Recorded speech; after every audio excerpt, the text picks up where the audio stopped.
देखिए थ्योरम 10.6 है आपकी, इससे पहले भी 10.3 10.212 हो चुकी हैं आपकी, और 10.3 है, 10.4 है, 10.5 है, वो मैं आपको बताऊंगा चैप्टर के बाद में।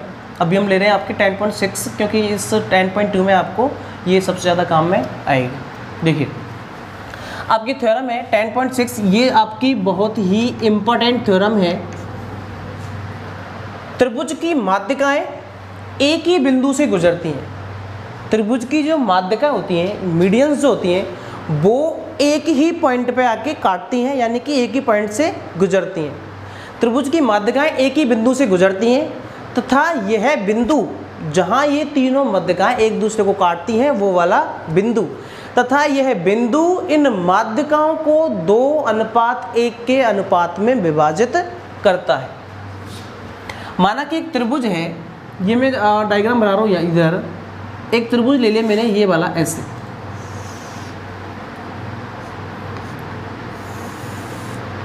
इसका नाम है ए, बी और सी, और इस त्रिभुज की माध्यिकाएं हैं, माध्यिका होती है त्रिभुज के शीर्ष की सम्मुख भुजा। सम्मुख भुजा कौन सी है इसकी? BC। त्रिभुज के शीर्ष की सम्मुख भुजा के मध्य बिंदु को मिलाने वाली रेखा। त्रिभुज के शीर्ष को उसकी सम्मुख भुजा के मध्य बिंदु से मिलाने वाली रेखा। एक बार फिर से सुन लें, त्रिभुज के शीर्ष को यानी वर्टेक्स को उसकी सम्मुख भुजा अपोजिट साइड से मिलाने वाली रेखा यानी ज्वाइन करने वाली लाइन ही क्या कहलाती है?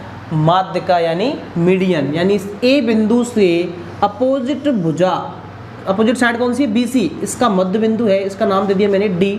इस D से मिलाने वाली जो रेखा होगी वो क्या होगी? माध्यिका। ये इसकी माध्यिका होगी। इस भुजा का मध्य बिंदु माना कि यह है, तो इससे इसके मध्य बिंदु को मिलाने वाली रेखा एक ये रही, और इस शीर्ष को मध्य बिंदु को, इस शीर्ष से इस भुजा के मध्य बिंदु को मिलाने वाली रेखा ये है, इसका नाम है, यहाँ पे दे दूँ मैं E और यहाँ पे दे दें F। तो ये माध्यिका होगी AD, ये वाली होगी BE और ये वाली हो गई CF। और मान लिया मैंने ये, अच्छा इधर बात करें पहले, त्रिभुज की माध्यिकाएं एक ही बिंदु से गुजरती हैं, देखा गुजर रही हैं, AD, BE और CF तीनों कहाँ से गुजर रही हैं?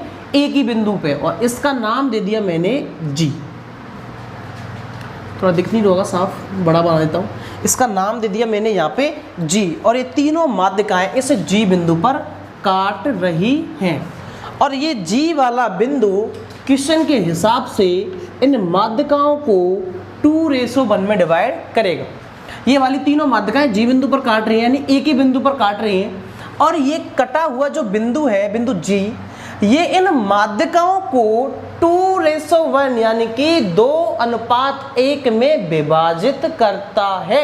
ये आपको करना है सिद्ध, यानी आपको सिद्ध करना है, प्रूव आपको करना है। क्या सिद्ध करना है?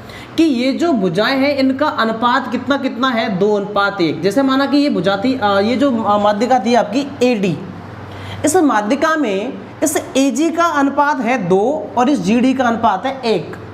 यानी कि माना यदि ये वाली है 4 तो ये वाली इसकी आधी होगी यानी कि 2।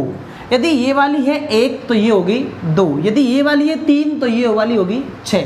यदि ये वाली 4 है तो ये वाली कितनी होगी? 8। यानी कि इनका रेशो कितना होगा? 2:1। यदि ये आधी होगी तो ये वाली इसकी दुगनी होगी।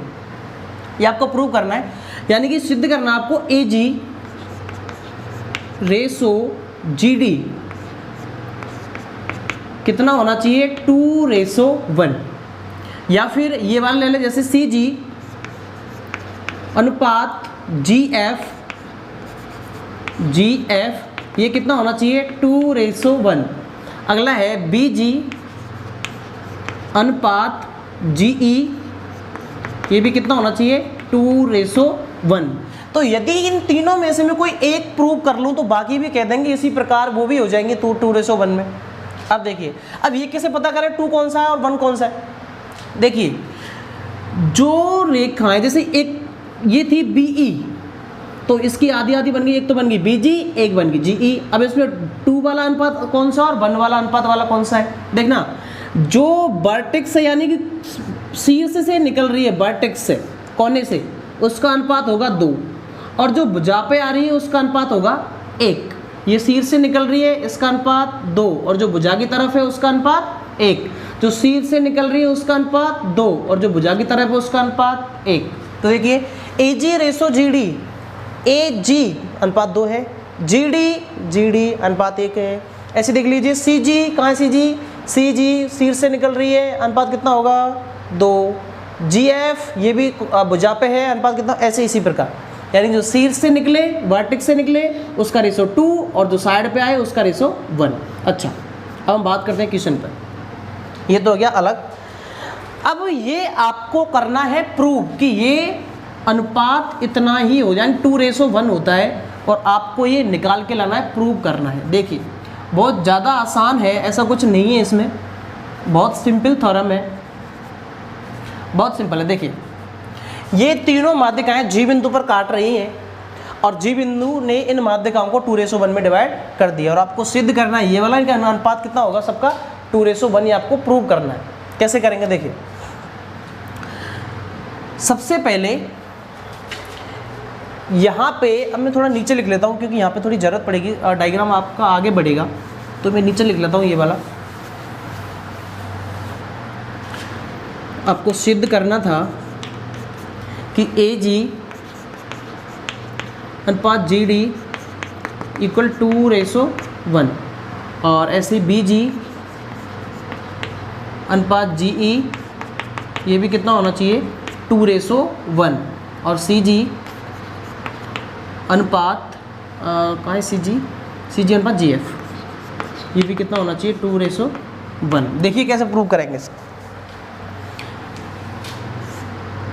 प्रूव करने से पहले क्या करें, थोड़ी सी रचना कर लें, कंस्ट्रक्शन।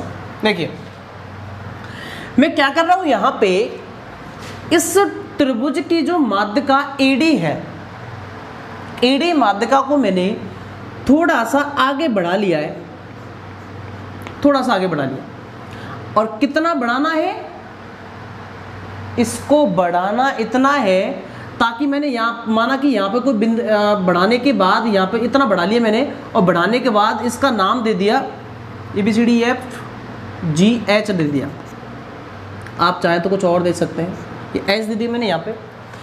इसको मैंने H तक आगे बढ़ाया, और इतना आगे बढ़ाया है ताकि ये वाली जो रेखा दिख रही है आपको GH, ये GH इस AG के बराबर हो जाए। ये वाली और ये वाली इसका रेशो था 2:1, यानी कि ये 4 है तो ये 2 होगी, ये वाली इसकी आधी थी ऐसे कहें। तो हमने इसको इतना आगे बढ़ा लिया ताकि ये वाली और ये वाली दोनों कैसी हो जाएं, बराबर, यानी कि इक्वल हो जाएं। तो यहाँ पे लिखे GD को H तक इस प्रकार आगे बढ़ाया, इस प्रकार आगे बढ़ाया, किस प्रकार आगे बढ़ाया है, ताकि AG और GH दोनों कैसी हो जाएं, बराबर। AG बराबर हो जाए किसके, GH की। इतना आपने आगे बढ़ा लिया, इस GD जो थी इसको मैंने थोड़ा सा आगे बढ़ा लिया है ताकि ये वाली GH और ये वाली AG दोनों कैसी हो जाएं, इक्वल। अच्छा, और B को H से मिला दिया, B को H से मिला दिया है, और C को भी H से मिला दिया, ये भी यहाँ पे लिख दें आप। तथा B तथा C को एक ही में लिख दो, B तथा C को H से मिलाया, B तथा C को H से मिलाया। ये आपने किया है थोड़ा सा कंस्ट्रक्शन। ये करने के बाद हम करते हैं इसकी उपपत्ति, यानी कि प्रूफ। प्रूफ देखिए इसका उपपत्ति क्या करेंगे इसमें। देखिए हमने क्या क्या कर लिया यहाँ पे। सबसे पहले तो हमने इस GD को थोड़ा सा आगे बढ़ा लिया ताकि AG और GH दोनों इक्वल हो जाए, और बी को ऐसे मिला लिया और सी को भी ऐसे मिला लिया। मिलाने के बाद अब देखिए इसकी उपपत्ति प्रूव कैसे करेंगे इसको। यहां पे देखिए आपको एक ट्रायंगल दिख रहा होगा, एक त्रिभुज दिख रहा होगा, और त्रिभुज है ABH। इसको मैं थोड़ा बाहर निकाल के बताऊं आपको, ये वाला इधर वाला,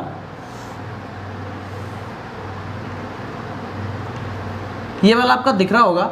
यहाँ पे आपका A है, यहाँ पे आपका B है, और ये वाला आपका H, ये वाला दिख रहा होगा।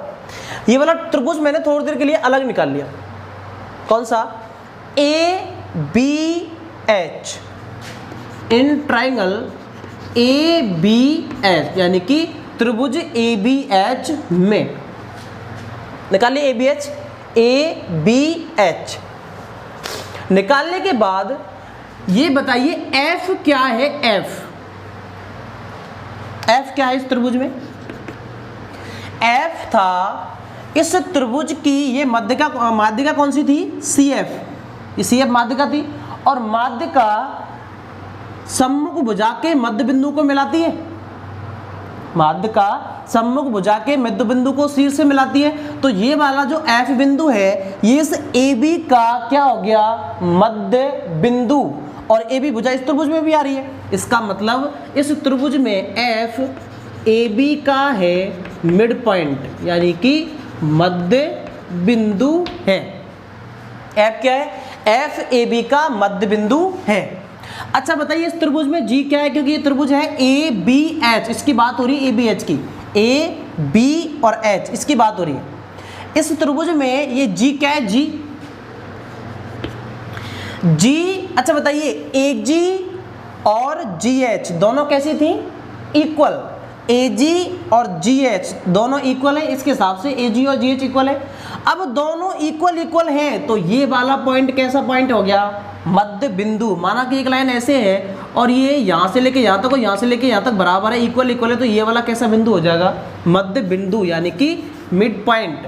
तो G भी क्या हो गया? GAH का क्या है? मध्य बिंदु।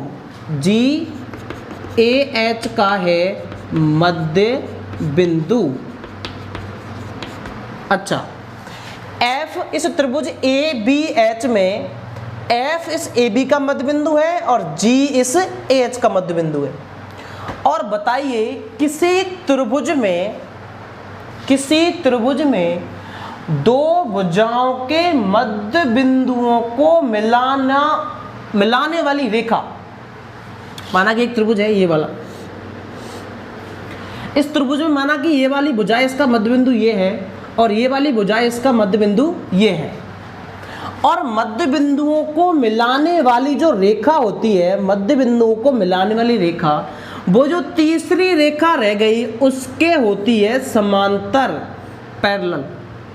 किसी ट्रायंगल में, किसी त्रिभुज में दो भुजाओं के मध्य बिंदुओं को मिलाने वाली रेखा, किसी त्रिभुज में दो भुजाओं के मिड पॉइंट यानी मध्य बिंदुओं को मिलाने वाली रेखा उसी त्रिभुज की तीसरी भुजा के समांतर यानी पैरेलल होती है। इसका मतलब ये हो गया, ये भी इसका मध्य बिंदु है AB का और ये G मध्य बिंदु है AH का। इसका मतलब FG हो गई, FG वो इस BH के क्या हो गई? समांतर, यानी पैरेलल लाइन, यानी FG और GH दोनों कैसी हो गई? समांतर। लिख दीजिए यहाँ पे FG समांतर हो गई किसके? BH के। क्यों हो गई वो लिख दीजिए यहाँ पे ब्रैकेट में, क्योंकि किसी त्रिभुज में किसी त्रिभुज की दो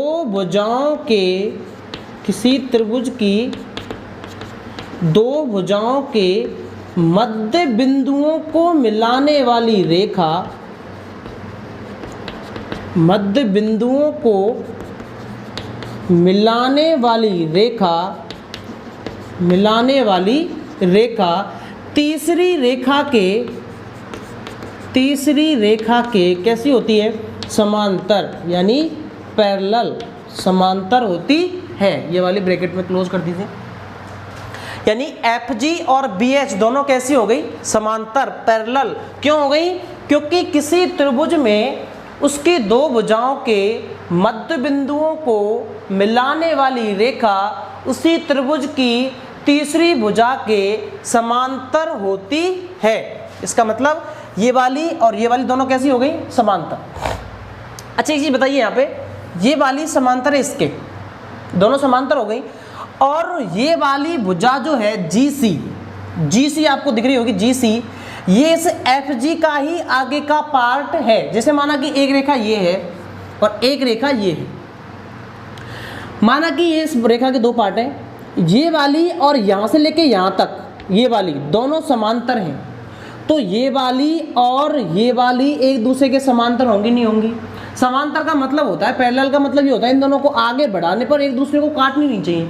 जब ये वाली यहाँ से लेके यहाँ तक ही नहीं काट रही, तो यहाँ से लेके ये वाली क्यों काटेंगी, इसलिए जब ये वाली इसके समांतर है तो ये वाली भी क्या हो जाएगी, इसी के समांतर, इसी हिसाब से। इसका मतलब ये हो गया कि जो FG आपकी रेखा है, FG आपकी रेखा है, अच्छा FG समांतर थी इसकी, तो ये वाली भी किसके समांतर हो जाएगी, BH के, यानी GC समांतर होगी किसके, BH के। इसको यहीं छोड़ दीजिए, GC किसके समांतर कर लिया हमने, BH के। अच्छा, ये करने के बाद अब मैंने इससे AH के इधर वाला ट्रायंगल लिया था, अब ले लीजिए AH के इधर वाला ट्रायंगल। देखिए कैसे,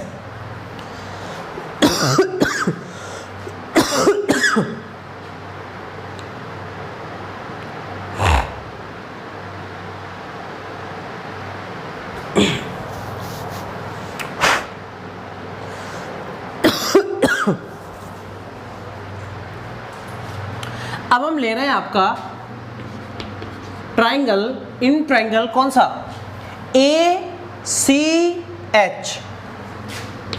ACH। अच्छा पहले कौन से लिया था, पहले लिया था इस AH के इधर वाला, अब ले रहे हैं इस AH के इधर वाला। पहले तो लिया था ABH, कहाँ है BH, ये रहा ABH, अब ले रहे हैं इधर वाला ACH, और वही सारी सेम टू सेम सारी वही चीज लगनी है, सेम टू सेम डिटो, बस इधर का आ जाएगा जो ABCD है इधर की आ जाएंगी। देखिए कैसे, इस त्रिभुज में बताइए E क्या है, E ये BE जो थी इसकी माध्यिका थी, तो इस सम्मुख भुजा पे क्या आएगी, मध्य बिंदु पे, यानी कि ये E है AC का मध्य बिंदु। यहाँ पे लिख दीजिए E AC का क्या है, E है AC का मध्य बिंदु, AC का मध्य बिंदु हो गया। अच्छा ऐसे ही G क्या था, G तो वही था, वो AH का मध्य बिंदु, जैसे यहाँ पे लिखा था G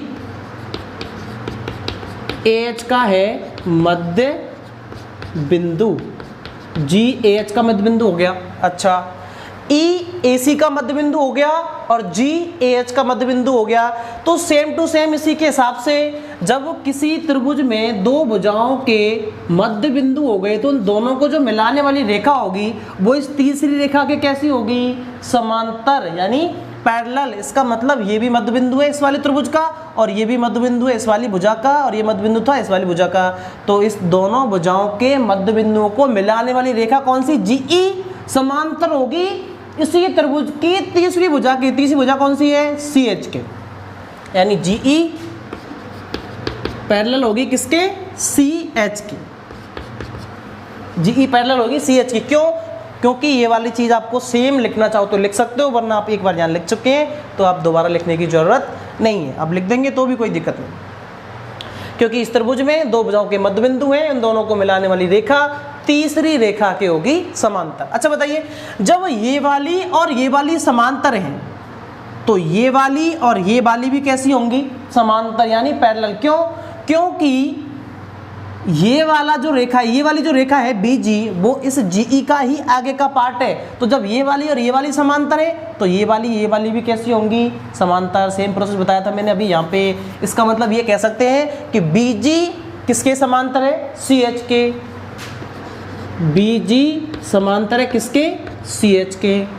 अच्छा, इसके बाद देखिए, इसके बाद हम बात करें यहाँ पे इसके हिसाब से, देखिए एफ जी, कहाँ एफ जी, नहीं यहाँ पे जी सी समांतर थी बी एच के, जी सी इस बी एच के समांतर है और बी जी इस सी एच के समांतर है। अच्छा, अब ले लीजिए ये वाला क्वाड्रेटल जो आपको दिख रहा है, ये वाला चतुर्भुज जो दिख रहा है, बी जी सी एच दिख रहा है, बी जी सी एच चतुर्भुज क्वाड्रेटल यानी चतुर्भुज बी जी सी एच में, अब इस बी जी सी एच में देखिए, अच्छा इसमें बी एच किसके समांतर है, जी सी के, कहाँ से, यहाँ से, बी एच समांतर है जी सी के, बी एच समांतर है जी सी के, पहली चीज बी एच किसके समांतर आ गई, जी सी के। अच्छा, बी जी किसके समांतर है, सी एच के, कहाँ से, यहाँ से, बी जी समांतर है, बी जी समांतर है किसके, सी एच के, बी एच समांतर किसके, जी सी के, और बी जी किसके समांतर, सी एच के। यदि किसी चतुर्भुज में सामने की भुजाएं सम्मुख सम्मुख भुजाएं एक दूसरे के समांतर हो तो वो कौन चतुर्भुज होता है, समांतर चतुर्भुज। इसका मतलब अतः बी जी सी एच एक क्या है, समांतर चतुर्भुज है, पैरेललोग्राम। और समांतर चतुर्भुज यदि हो गया तो समांतर चतुर्भुज में समांतर चतुर्भुज के जो विकर्ण होते हैं, डायगोनल्स, वो एक दूसरे को इक्वल पार्ट्स में डिवाइड करते हैं, यानी कि समान समान भागों में बांटते हैं। इसका मतलब इस चतुर्भुज के जो विकर्ण होंगे वो एक दूसरे को समान समान भागों में बांटेंगे, यानी कि जी डी किसके बराबर होगा, डी एच के, और बी डी किसके बराबर होगा, सी डी के, क्योंकि ये कौन सा चतुर्भुज बन गया, ये बन गया समांतर चतुर्भुज, यानी कि जी डी बराबर होगा, जी डी किसके बराबर होगा, डी एच की, डी एच की, जी डी किसके बराबर होगा, डी एच के। अच्छा, ये चीज हो गई। अब आ जाइए, अब हम बात करें ए जी किसके बराबर थी, जी एच के, ए जी बराबर थी जी एच के, कहां से, यहां से, ए जी किसके बराबर थी, जी एच के।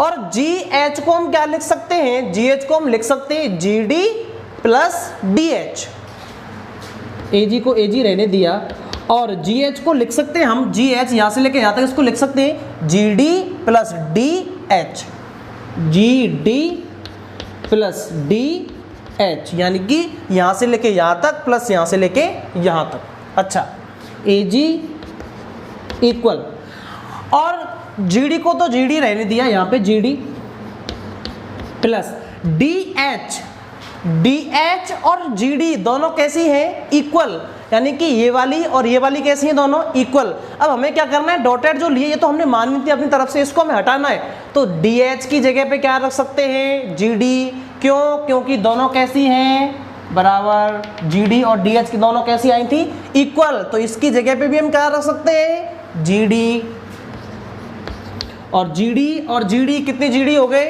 2 जी डी, तो ये आ गया आपका ए जी इक्वल 2 जी डी, और यहां से 2 की वैल्यू फाइंड करेंगे तो जी डी कहाँ आ जाएगा, अपॉन में, तो ये हो जाएगा आपका ए जी अपॉन में क्या आ जाएगा, जी डी,